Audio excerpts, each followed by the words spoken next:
I'm reporting live from the Air Force Base at Bema Camp in Accra, where the nation stands still as the remains of the individuals who this afternoon were involved in the tragic helicopter crash are being brought in. We've seen 7 moved out of the craft already, remaining 1 at the moment. The atmosphere here is heavy. You can feel the sorrow in the air as officers, relatives, and dignitaries gather to receive the falling. The caskets draped in the red, gold, green, and black star of the Ghanaian flag are being offloaded one by one in a slow, dignified ceremony marked by tears and salute. Among the deceased are 2 sitting ministers, Defense Minister Dr. Edward Omane-Boamah and the Minister for Environment, Science and Technology, Dr. Ibrahim Murtala Mohammed. The loss is being deeply felt not only within the security services but across the entire country.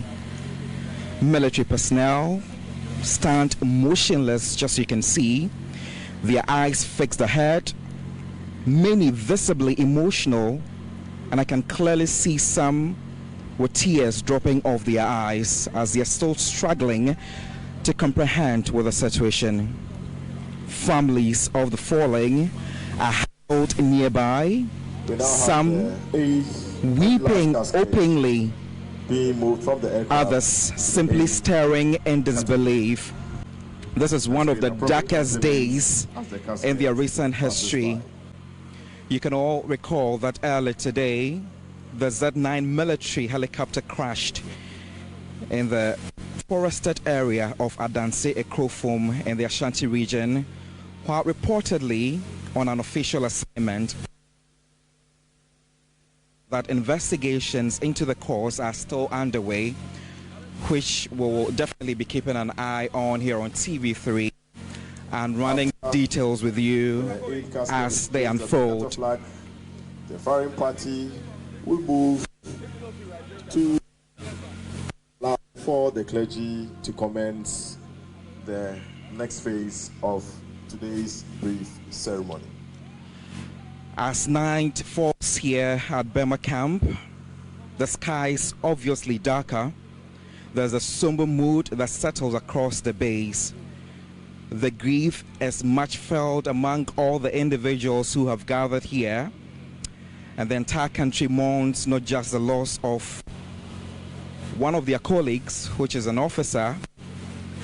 Just a moment ago, the remains of the 8 individuals who perished in the Z9 helicopter crashed earlier today touched down here at the base, and it was greeted not by applause or ceremony, but by mourning and tears from people who have gathered here.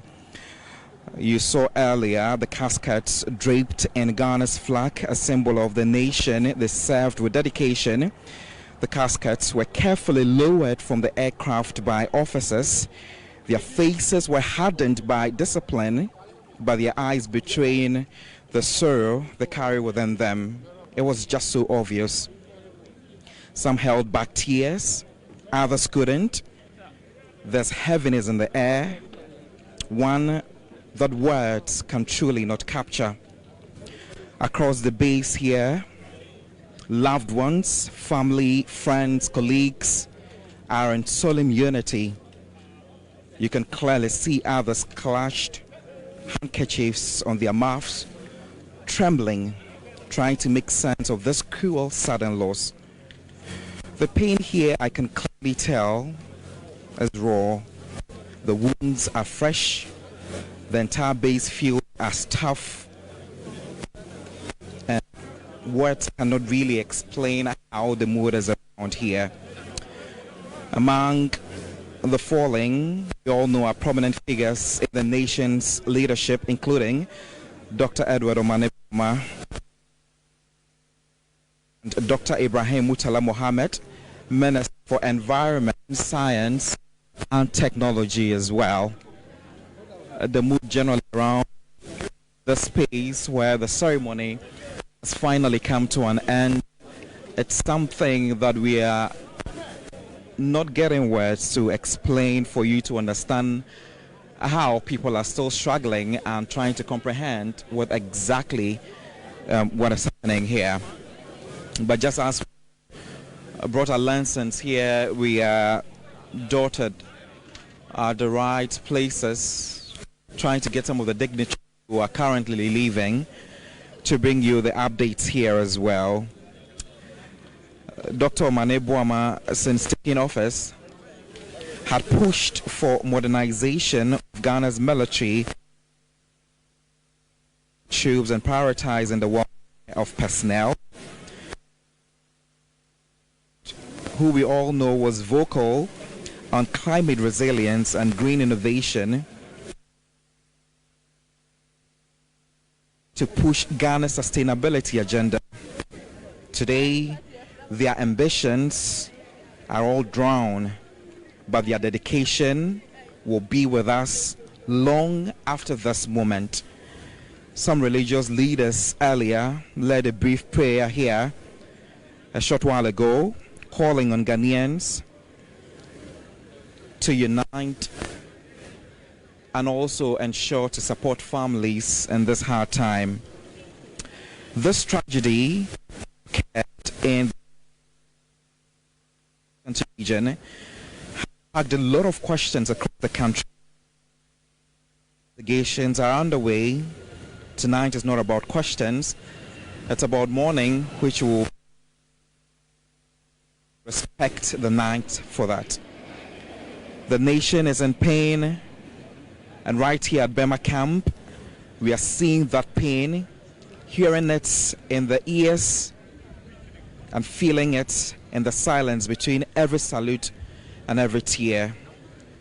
As the Ghana Armed Forces begin internal arrangements to honor the dead, it is clear that the coming days will be marked by national sorrow. Flags will fly at half-past, tributes will pour in. But tonight at Bema Camp, we stand with families, the forces in shock, in grief and in honor.